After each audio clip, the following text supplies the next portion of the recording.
सौभाग्य के लिए, इस अवसर के लिए कि परमेश्वर ने वो अवसर दिया, इसके लिए हम लोग प्रार्थना करेंगे और परमेश्वर को धन्यवाद देंगे। प्रभु जी धन्यवाद देते हैं इस सुंदर समय के लिए, इस सौभाग्य के लिए कि तूने आज हमको अवसर दिया।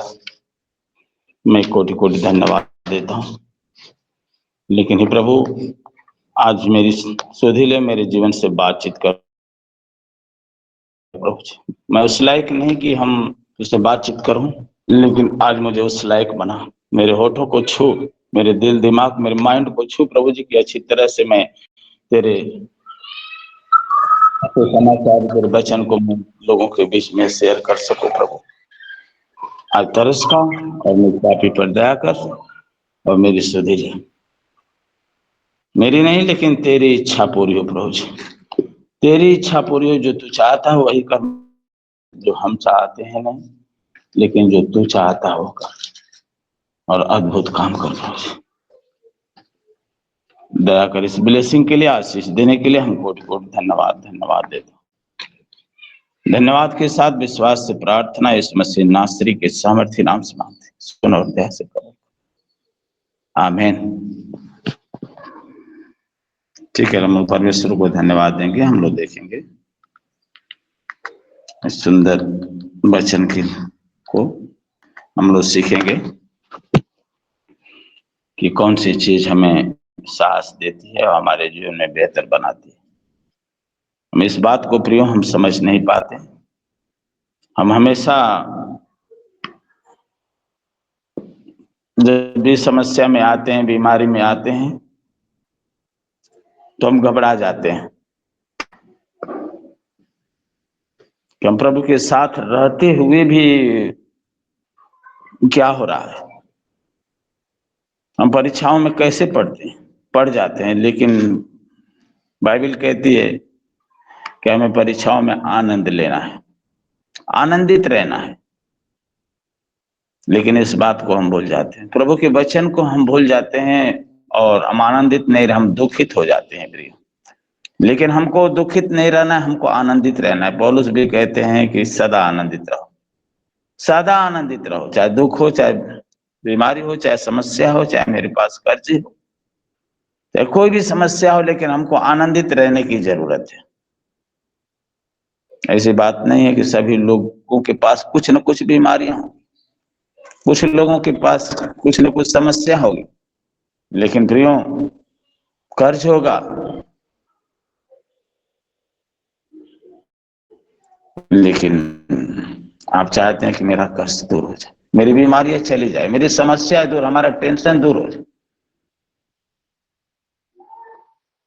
लेकिन हम उस वचन को नहीं जानते। वचन, क्योंकि वचन हमको साहस देती है, वो हम हिम्मत देती है। वो वचन हमारी एक चाबी है, वचन हमारा एक हथियार है। हम लोग देखेंगे दूसरा राजा 4 का कोई निकाले और 1 से 2 तक पढ़ेंगे हम लोग।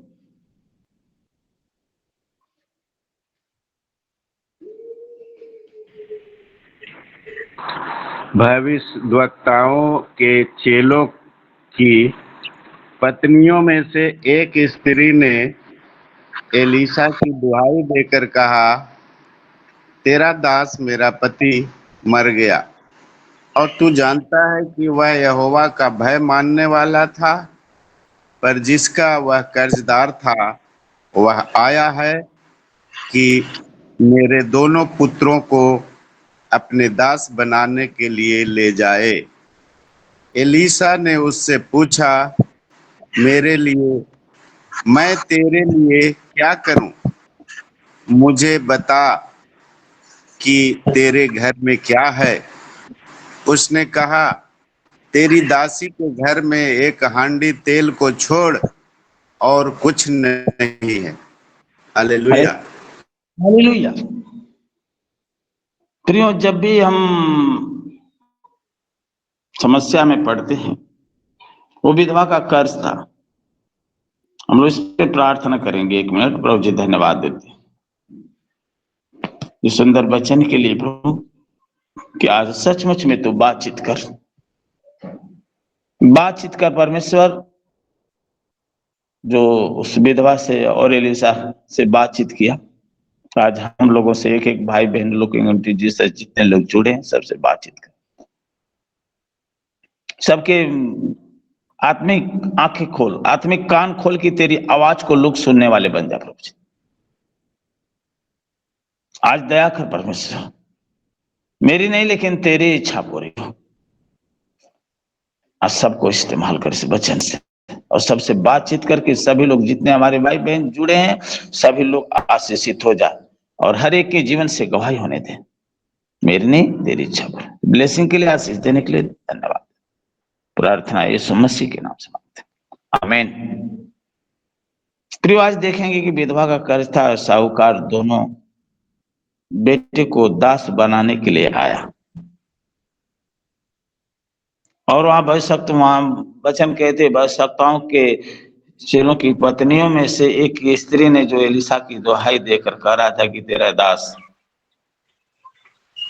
मेरा पति मर गया और तू जानता है कि वह यहोवा का भय मानता था और वह जिसका वह कर्जदार था वह आया है और मेरे दोनों पुत्रों को अपने दास बनाने के लिए ले जाए।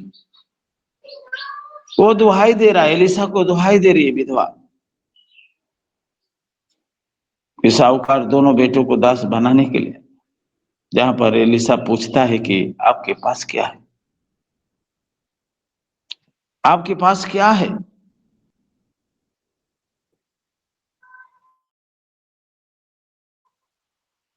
लेकिन यहां परमेश्वर आपसे भी पूछता है कि आपके पास क्या है। जब भी हम समस्या में पड़ते हैं, मुसीबत में, संकट में पड़ते हैं, कर्जे में पड़ते हैं, विपत्ति में, परमेश्वर आपसे भी पूछता है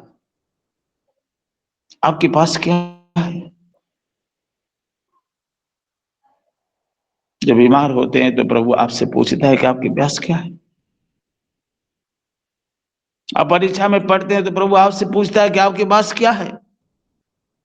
आप कर्जे में, जीवन में कर्जे में हैं तो पूछता है कि आपके पास क्या है। प्रियो, आपको यीशु मसीह आपको बलिदान होकर छुड़ाया, आपके पास क्या है। यीशु मसीह क्रूस के ऊपर लहू बहाकर हम लोगों के पापों को, यीशु मसीह ने 39 कोड़ा खाकर हमारी 39 बीमारियों से छुटकारा दिया। वो कंगाल बनकर हम लोगों की गरीबी को दूर किया। वो निवस्त्र होकर हमको धार्मिकता का वस्त्र दे दिया। वो हाथों पैरों में कीले ठुकवा कर हमारे ऊपर जो विधि का लेख था वो मिटा दिया। कुलोसियों 2:14 में लिखा है वो सब कुछ मिटा दिया। लेकिन हम इस बात को समझते नहीं, हमारे कंगालपन को दूर कर दिया। लेकिन क्या होता है, हम नहीं समझ पाते। लेकिन वहां उस विधवा के पास जाकर प्रभु का दास एलिसा पूछता है, प्रभु का दास एलिसा जाकर पूछता है कि आपके पास क्या है। विधवा के पास सिर्फ कुप्पी में तेल है, हाड़ी में तेल। वो कह रहे कि मुझे वहां लिखा है कि एलिसा पूछा कि मेरे लिए क्या, मैं तेरे लिए क्या करूं और मुझे बता कि तेरे घर में क्या है। उसने कहा कि तेरी दासी के घर में एक हाड़ी तेल छोड़ और कुछ नहीं है, कुछ नहीं।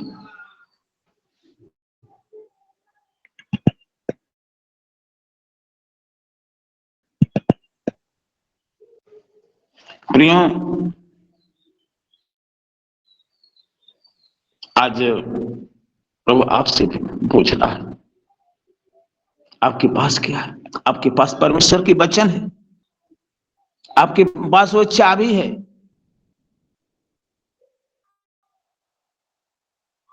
परमेश्वर से मुंह से निकले हुए वचन आशा और एक सामर्थ्य। क्योंकि आप कभी निगेटिव मत सोचे। यहोवा मेरे मुख का सृजनहार है। परमेश्वर ने लिखा है कि परमेश्वर के मुख से निकली हुई वचन आशा और सामर्थ्य।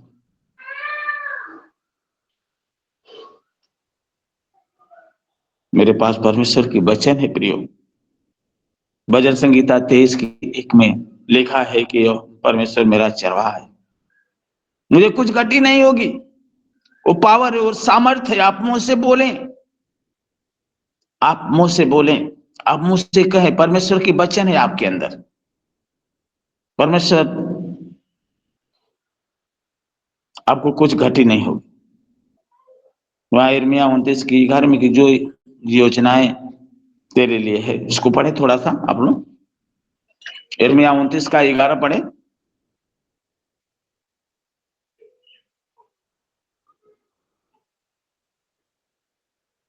कोई भी मदद करें। आपके अंदर परमेश्वर की वचन है, वहां थे इसके पर।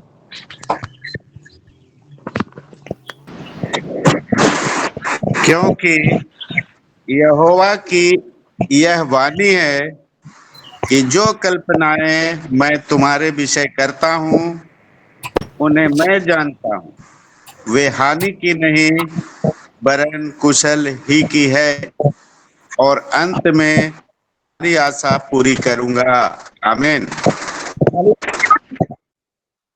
जो कल्पनाएं मैं तेरे लिए करता हूं हानि के लिए नहीं, वो कुशल ही की होती है। जो होता है, हम बीमार हैं, वो कुशल के लिए। परीक्षा में हम कुशल के लिए, कर्जे में कुशल के लिए, हानि के लिए नहीं है प्रियो।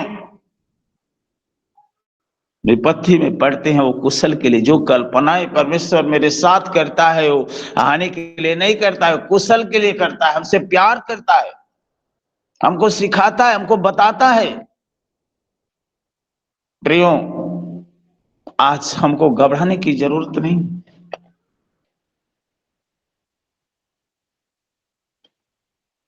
जो योजनाएं तेरे लिए है मैं जानता हूं। बचपन से जवानी से बुढ़ापे तक हर एक घटनाओं को प्रभु जानता है। सामोन पतरस को जो रात भर मछलियां नहीं मिली, लूका 5:5-6 कोई पढ़िएगा, वो नहीं मिली, लेकिन वो उन लोगों के लिए कुशल की थी। समस्या थी, वो कुशल की थी। जो कल्पनाएं परमेश्वर ने किया वो कुशल की थी। लेकिन लूका 5:6 में पढ़िए क्या लिखा है कि सामोन पतरस को रात भर मछलियां में निराश हो गए थे जीवन में। आज हम भी निराश रहते हैं, हम भी बीमारी में निराश है प्रियो। लेकिन आज जो भी होता है मेरे लिए एक कुशल का होता है, हानि के नहीं होता। पढ़े लूका 5:6। जब उन्होंने जब ऐसा किया तो बहुत मछलियां घेर लाए और उनके जाल फटने लगे। हालेलुया। हालेलुया। प्रियो, आज हमको देखना है कि जो भाई लोग निराश थे, रात भर मेहनत किए, वही जाल था, वही बुद्धि थी, वही लोग थे, वही झील थी, लेकिन कुछ भी नहीं मिला। निराश थे, जाल धो रहे थे, लेकिन जो हुआ, जो कल्पनाएं हुई वो हानि के लिए नहीं हुई, वो लाभ के लिए हुआ, वो कुशल के लिए हुआ कि प्रभु ने आया और प्रभु के कहने पर जाल डाले। और भाई प्रभु वो सामोन पतरस कह रहा था कि प्रभु आज रात भर निराश में मछलियां नहीं ली, लेकिन ठीक है तेरे कहने पर मैं जाल डाला। वो जाल डाला, जाल फटने लगे, जाल और कई मछलियों से।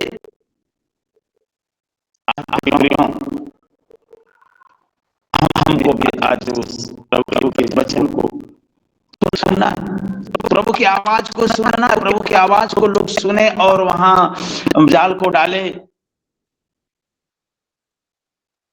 और इतना आशीष, इतना मछलियां आ गई कि अपने दोस्त मित्र यारों को चिल्ला कर कहने लगे, वो भी उसकी नैया भी भर गई। तो प्रिय, आज हम भी जीवन में निराश हैं, तो आज हम निराश न रहे। हम जब भी विपत्तियां में पड़े हैं तो हम निराश न रहे। जो भी होगा कुशल के लिए होगा। जो बीमार है तो कुशल के लिए है, परीक्षा में है तो कुशल के, कर्जे में है तो कुशल के लिए है। परमेश्वर आज हमको कुशल के लिए है। परमेश्वर हमसे प्यार करता है। जो भी हुआ, उन लोगों को मछलियां नहीं मिली, पूरा रात मेहनत किए, लेकिन वो जो भी हुआ कुशल के लिए हुआ कि पूरा रात भर का मेहनत सेकेंडों में परमेश्वर ने दे दिया। कि अभी हम समस्या में पड़ते हैं तो अपने इच्छा से काम करते हैं, लेकिन भजन संहिता 23:4 में लिखा है कि यदि अंधकार के तराई से होकर चलो तो कुछ भी हानि नहीं होगा, आपको हानि नहीं होगा। इतना सोचिए, कहीं भी हैं आप, परमेश्वर की आवाज को सुने, आपको हानि नहीं होगी। परमेश्वर आपके साथ है। परमेश्वर जो भी कल्पनाएं करता है वो हानि के लिए नहीं, आपके लिए कुशल के लिए होता है। इतना सोचिए, परमेश्वर की आवाज को सुने, उस वचन से हमारे जीवन में एक साहस मिलती है, एक हिम्मत मिलता है। यहोवा मेरा चरवाहा है, 23:1 में यहोवा मेरा चरवाहा है, मुझे कुछ घटी नहीं होगी। यिर्मयाह 29:11 में है कि जो भी कल्पनाएं वो करता है, परमेश्वर की वो वाणी है कि जो कल्पनाएं करता है वो हानि के लिए नहीं लेकिन मेरे कुशल के लिए है। वचन को प्रियो आप अपने अंदर रखें। यहाँ भजन संहिता 23:4 में है कि अंधकार की तराई से होकर चल, कुछ भी हानि नहीं होगा, हानि नहीं होगा। दानियल को सिंहों के मौत में डाल दिया गया, फिर भी नहीं रोया, फिर भी उसके अंदर वचन थी, नहीं रोया। उसके अंदर वचन थी, वो जानता था कि कुछ भी नहीं होगा, अंधकार की तराई से होकर चलूंगा तो कुछ भी हानि नहीं होगा। वो जानता था कि यहोवा मेरा चरवाहा, मुझे कुछ गति नहीं होने देगा।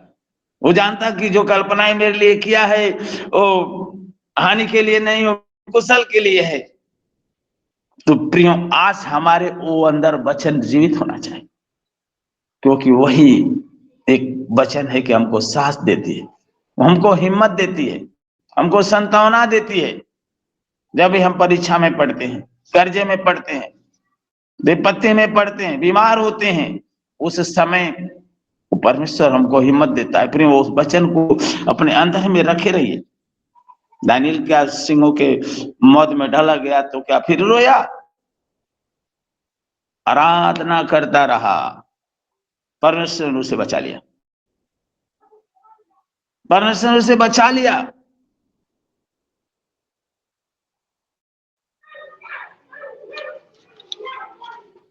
तो प्रिय, आज हमको भी परमेश्वर की महिमा करना है, आराधना करना है। परमेश्वर हमको भी बचाएगा। जो भी होता है वो हानि के लिए नहीं लेकिन कुशल के लिए होता है। कब वचन आपके अंदर काम करती है? जब हम यीशु मसीह के साथ हैं, जब हम यीशु मसीह की आराधना करते हैं, यीशु मसीह से प्रार्थना करते हैं, उस समय वचन हमारे अंदर काम करती है।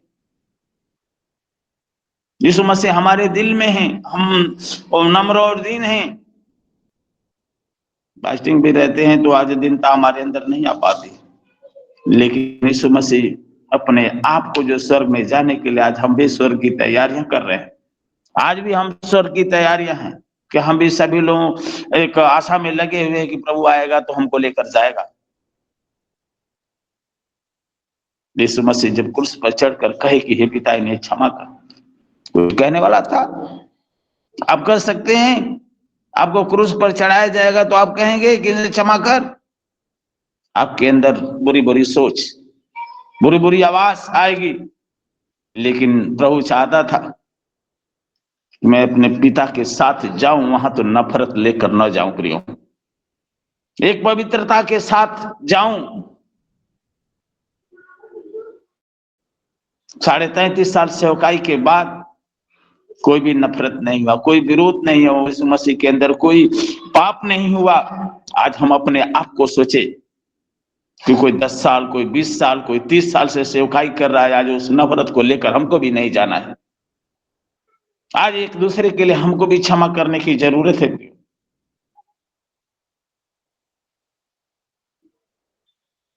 तो आज वहां दूसरा राजा 4 का 3 से 7 कोई निकाल दे, पढ़े।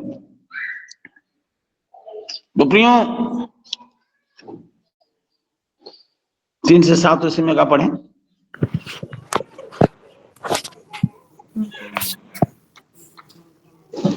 तब उसने जाकर यहूदा के राजा यहोशापात के पास यूं कहला भेजा, मोआब के राजा ने मुझ मुझ बुलावा किया है, मुझसे बलवा किया है, क्या तू मेरे संग मोआब से लड़ेगा? उसने कहा, हाँ मैं चलूंगा, जैसे तू वैसे मैं, जैसे तेरी प्रजा वैसे मेरी प्रजा, और जैसे तेरे घोड़े वैसे मेरे भी घोड़े हैं। हालेलुया। कहाँ पढ़ रहे हैं? दूसरा राजा 3 का 6 और 7 है। अरे 3 से पढ़िए, 3 से 7 तक पढ़िए। 4 का 3 से 7 पढ़े। अभी नबात के पुत्र अरोबाम दूसरा राजा है।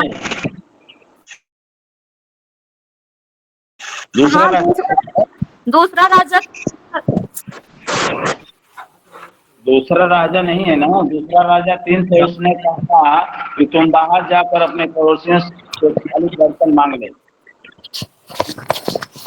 मांग लिया और थोड़े बर्तन न लाना, और फिर तू अपने बेटों समेत अपने घर में जा और द्वार बंद करके और उन सब बर्तनों में तेल उड़ेल देना, और जो भर जाए उन्हें अलग रखना। तो वह उसके पास से चली गई और अपने बेटों समेत अपने घर जाकर द्वार बंद किया। तब वे उसके पास बर्तन लाए गए और वह उड़ेलती गई, और जब बर्तन भर गए तब उसने अपने बेटों से कहा कि मेरे पास एक और भी ले आ। उसने उससे कहा कि और बर्तन तो नहीं रहा। तब तेल रुक गया। हालेलुया। अब लोग देखते नहीं हैं। तो प्रियो, वहां एलिशा ने कहा कि तेरे पास क्या है? विधवा ने थोड़ा कुप्पी में तेल था। विधवा से कहा कि अपने पड़ोसियों से बर्तन ला और दुनिया को बता, जाओ पड़ोस में कहो कि परमेश्वर आज आशीष देने वाला है। अपने पड़ोसी से बर्तन मांगने के लिए रोज कहिए कि मेरा यीशु जिंदा है। आप कहिए, रोज अपने आप को चमकाइए, प्रार्थना करिए, वचन बोलिए, प्रार्थना करिए।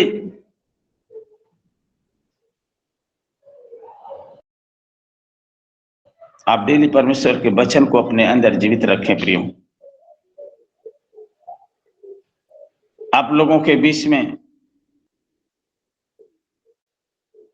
बोलिए, लोगों के बीच में बोलिए कि मेरा यीशु जिंदा है। परीक्षा, बीमारी, समस्या, कर्जा मेरा नहीं है, वो परमेश्वर का है, परमेश्वर करेगा। जो विधवा के पास एलिशा गया और दुहाई देने लगी, तो वहां वो कहने लगी कि तेरा दास दुहाई देकर करने, तेरा दास मेरा पति मर गया और तू जानता था कि यहोवा का भय मानने वाला था, और जिसका वह कर्जदार था वह आया है और मेरे दोनों पुत्रों को दास बनाने के लिए ले जाए। एलिशा उससे पूछा कि तेरे पास क्या? वो खोला, अपने आप को खोली कि मेरे पास हाड़ी में तेल है। तो प्रियो, आज जब भी हम बीमारी, समस्या, कर्जा में हैं, तो मेरा नहीं है, वो परमेश्वर का है। आप परमेश्वर में बन जाइए। मेरा परिवार है, परमेश्वर मेरा परिवार है। जो चंगा नहीं होता है उसके अंदर परमेश्वर की वचन जीवित नहीं है।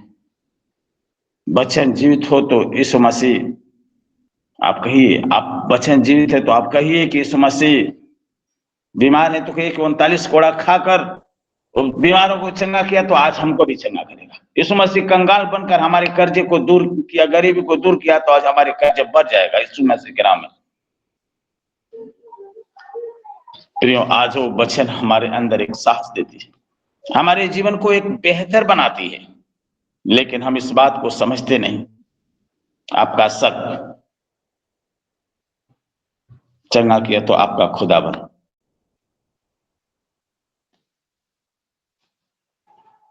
आपका शक, आपका अधूरा विश्वास आपके आशीष को रोकता है। प्रियो,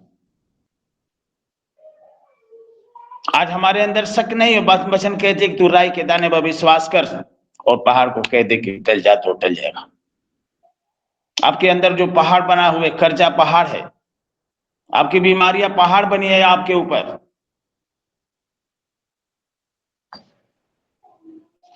आप विपत्ति में है, आपके पहाड़ बनी है। आज उस पहाड़ को कहें, डेली मुंह से बोले, डेली प्रार्थना करें, बोलिए मेरा यीशु जिंदा है। आप कहें कि नहीं, पहाड़ मेरे जीवन से आज मेरी गरीबी दूर हो जाए यीशु मसीह के नाम में, मेरी बीमारी निकल जाए यीशु के सामर्थ्य नाम में, आप बोलें। लेकिन विश्वास के साथ करें, उस पहाड़ को बुराई के दाने पर विश्वास करें और कहिए कि आज यीशु के सामर्थ्य नाम में मेरे जीवन से सारी समस्या दूर हो जाए, वो पहाड़ दूर हो जाए, मेरे घर से वो पहाड़ दूर हो जाए। आप शक मत करें, आपका शक, आपका अधूरा विश्वास आपके आशीष को रोकता है। प्रियो, आप कहिए कि संसार कुछ भी कहे, कोई फर्क पड़ने वाला नहीं है। समस्या में संसार आपको मजा लेता है कि आप जाते हैं, प्रभु में जाते हैं, लेकिन फिर भी आप बीमार रहते हैं, फिर भी आप कर्जदार हैं, लेकिन कोई फर्क पड़ने वाला नहीं है। संसार की आवाज को मत सुने, संसार की आवाज को मत सुने, संसार की तरफ आप मत देखें, आप प्रभु की तरफ देखें, प्रभु के वचन को देखें। संसार के जब यीशु मसीह पानी पे चल रहे थे, क्या पतरस बोला क्या प्रभु मैं भी चल सकता हूं? लेकिन कहा कि हाँ चल, तू भी विश्वास कर, मेरे साथ चल। जब तक यीशु मसीह की तरफ देखा वो चलने लगा, पानी के ऊपर चलने लगा। लेकिन जब संसार की तरफ देखने लगा, संसार की आवाज को सुनने लगा और डूबने लगा और चिल्लाने लगा कि प्रभु प्रभु। आज हम भी वही दशा होता है, हम भी वही दशा होता है। जब समस्या में पड़ते हैं तो हम यीशु मसीह की तरफ देखना, यीशु मसीह से प्रार्थना करना। कहते हैं बहन लोग, भाई लोग कहते हैं कि मन नहीं लग रहा है प्रार्थना में, हम बहुत समस्या में हैं, मन नहीं लग रहा है, पता ना क्या हो गया है। लेकिन नहीं प्रियो, आज यीशु मसीह हमको प्रार्थना करना है, डेली बाई डेली प्रार्थना करना है, डेली बाई डेली अंगीकार करना है, कहना है कि प्रभु हमारा जिंदा है, हमारा बीमारी नहीं है, हमारी समस्या नहीं है, हमारी कर्जा नहीं है, हमारी परीक्षा नहीं है। आप कहें वो परमेश्वर की, परमेश्वर आज सुधी हमसे प्यार करता है, हमारा सुधी लेगा। तो प्रियो, आज उस संसार की तरफ नहीं देखना। कोई भी कहे, संसार कुछ भी कहे, लेकिन कोई फर्क ना पड़े। संसार एक गोलियत के तरह है, वो कहता है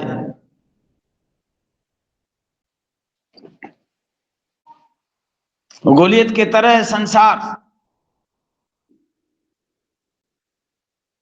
जो 40 दिन तक इस्राएली सुनते रहे, वो गोलियत ललकार रहा था, मार डालूंगा। लेकिन दाऊद ने गोलियत की बातें नहीं सुनी और दाऊद ने कहा कि मेरा परमेश्वर जिंदा है। हालेलुया। वो कहा कि मेरा परमेश्वर जिंदा है, तू कुछ भी नहीं कर सकता।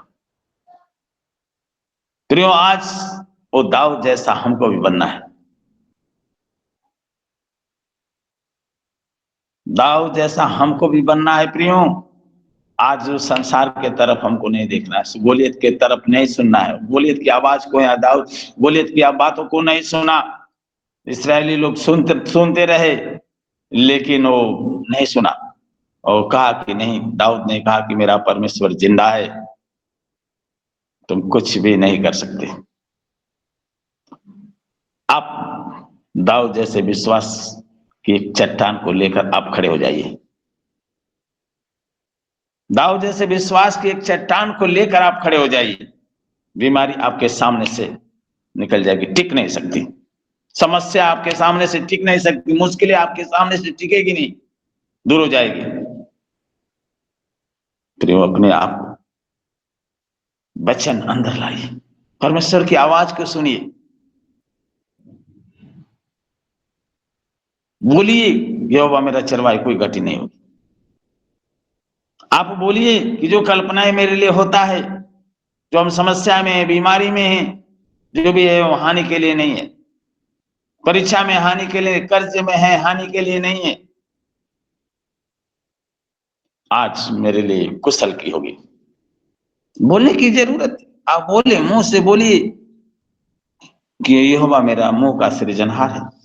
आप नेगेटिव कभी मत सोचिए, संसार की आवाज को मत सुने, उस गोलियत की आवाज को मत आप सुनिए। दाऊद नहीं सुना, लेकिन वो कहा कि नहीं, दाऊद ने कहा कि मेरा परमेश्वर जिंदा है। आप दाऊद जैसे विश्वास की चट्टान को लेकर आप खड़े हो जाइए अपने जीवन में।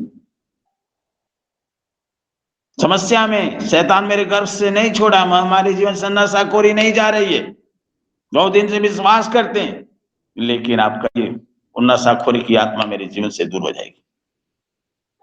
कर्जा नहीं जा रहा है, आप बोले कि नहीं दूर हो जाएगी, दूर होगी, कर्जा मेरे जीवन से दूर होगा। परमेश्वर को तो प्रियो, आप जब भी बीमारी में पड़ते हैं तो आप कहें कि बीमारी टिक नहीं सकती, समस्या मेरे सामने कभी नहीं टिकेगी, मुश्किलें नहीं टिकेगी। वचन आपके अंदर है तो आप उसे जीवित करें, डेली प्रार्थना करें, डेली वचन पढ़े, डेली आराधना करें, सुबह शाम लग जाइए, अपने आप को पवित्र करिए, किसी का दिल मत दुखाइए। आपका दुश्मन न्यायालय जा रहा है, लेकिन उससे मेल मिलाप कर लीजिए, मेल मिलाप कर लीजिए प्रियो, क्योंकि वही वचन हमको साहस देती है, वही वचन हमको साहस देती है, वही वचन हमको जीवन को बेहतर बनाती है प्रियो। तो आप अपने आप को उस दाऊद जैसे बन जाइए, दानियल जैसे बनिए, और सामोन पतरस जैसे बनिए, आवाज को सुने तो परमेश्वर हमारे जीवन में साहस देगी। बनने की जरूरत है।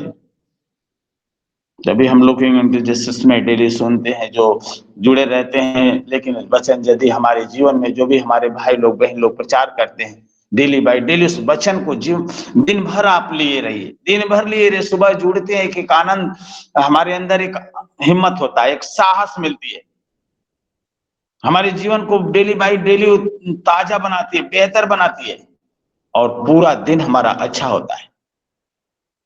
आप लोग जुड़े तो उस वचन को लिए, वचन के प्रभु की आवाज को, पूरे दिन प्रभु हमसे सुबह में क्या बातें किया, सुबह में क्या बातें किया, उस वचन को लेकर दिन भर आप प्रभु के साथ बने रहिए, उस वचन में बने रहिए, उस आराधना में बने रहिए।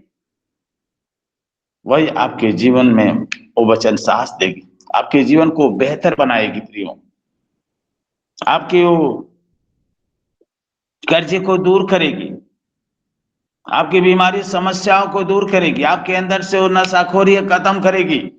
लेकिन बनने की जरूरत है। वचन को जहां थोड़ा सा हम वचन हमारे दिमाग से उतरेगी तो शैतान हमको अटैक कर देगा। तो वचन को लिए रहिए, वचन को थामे रहिए।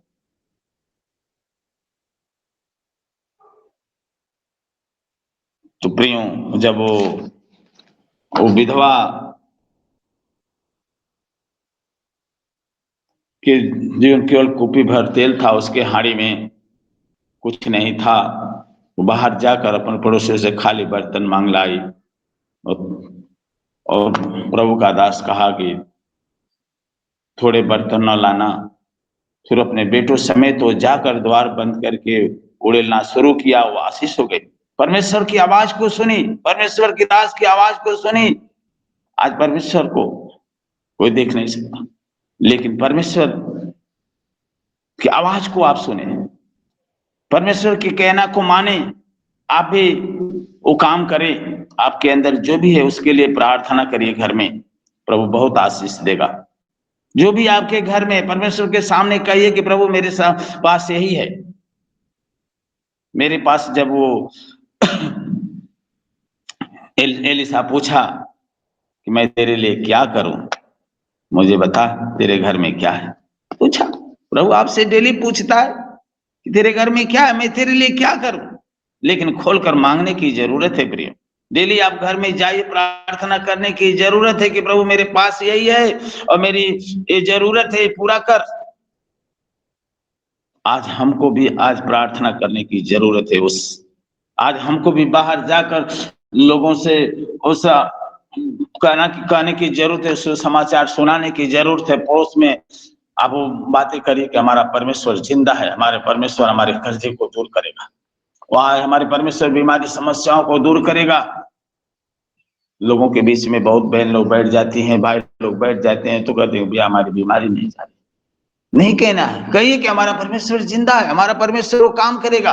हमारी सारी समस्याओं को, आज वो कर्जा है तो हमारा नहीं है, आज वो बीमारी है तो हमारा नहीं है। आप उसके सामने कहिए, परमेश्वर सब कुछ हल करेगा। हमारा परमेश्वर जिंदा है, हमारे एक एक घटी कमी को नहीं हमारे घटी कमी को पूरा करेगा।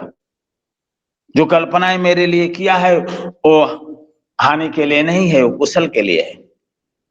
प्रभु हमको एक अच्छा रास्ता दिखाना चाहता है, एक सिखाना चाहता है। आज लोगों के बीच में बोले, लोगों को सुसमाचार सुनाए, पड़ोस में जाइए, आप भी जाइए, बताइए कि हमारा परमेश्वर जिंदा है। लेकिन प्रियो, अपने आप को डेली बाय डेली प्रार्थना, वचन, आराधना के साथ रोज कहिए मेरा यीशु जिंदा है। रोज अपने आप को चमकाइए, रोज अपने आप को, जब बर्तन चमकता है तो और अच्छा होता है। अपने आप को चमकाइए, अपने आप को फ्रेश करिए, अपने आप को पवित्रता के साथ लाइए। प्रभु आपको, हमारा प्रभु पवित्र है, पवित्र करिए। किसी को दिल को मत दुखाइए प्रियो। दुश्मन अब विरोध कर रहा, न्यायालय जा रहे, उसके लिए मेल मिलाप करिए और बन जाइए। प्रभु आपको चुना है। इस वचन से मैं अपने बाड़ी को विराम देता हूं और प्रार्थना करेंगे 1 मिनट। प्रभु धन्यवाद देते हैं सुंदर वचन के लिए, कि जो आज वो वचन जो ऐसी चीज है कि हमारे अंदर साहस देती है और हिम्मत देती है, चाहे हम बीमारी में हो, चाहे कर्जा में हो, चाहे विपत्ति में हो, चाहे समस्याओं में हो, परीक्षाओं में हो, लेकिन हिम्मत और साहस देती है। आज हमारे जीवन को बेहतर बनाती है। तो परमेश्वर वचन सबके अंदर जाए, सबके हृदय पटिया पर लिखे, गले का हार बन जाए। जो बीमारी, समस्या, कर्जे में, निराश है, उनकी हर एक निराशा आशा में बदल दे परमेश्वर। और ताकि सभी लोग आज के दिन से, हे परमेश्वर, अपने पड़ोसियों को सबको सुसमाचार सुनाने वाले बन जाए और परमेश्वर के साथ खुलकर कहने वाले बन जाए, प्रभु मेरे पास ये चीज है। सबको इस्तेमाल कर इस वचन से प्रभु जी की, ताकि सभी लोग अपने आप को रोज डेली बाय डेली चमकाते रहे और हर एक के जीवन से आपकी इच्छा पूरी हो। मेरी नहीं, लेकिन प्रभु तेरी इच्छा पूरी हो। हम घटे, आप बढ़े। ब्लेसिंग के लिए, आशीष देने के लिए धन्यवाद देते, प्रार्थना सुनने के लिए धन्यवाद। प्रार्थना इस मसीह के नाम से मांगते, आमीन।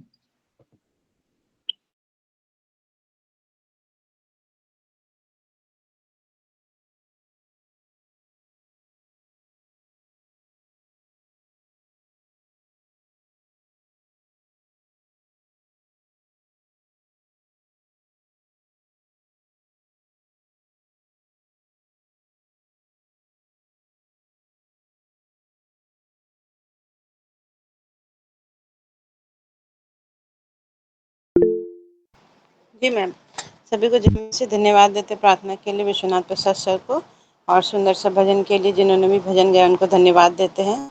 और वचनों को पढ़े जाने के लिए जितने ने वचनों को पढ़ा है उनको सबों को धन्यवाद देते हैं। प्रार्थना के लिए मदन कुमार सर को, और सुंदर सा प्रचार के लिए धन्यवाद देते हैं राम इकबाल सर को, और आखिरी प्रार्थना के लिए भी उनको धन्यवाद देते हैं। और धन्यवाद देते हैं धनराज सर, हेमश्री मैम, उनकी पूरी टीम को धन्यवाद। जय मसीह।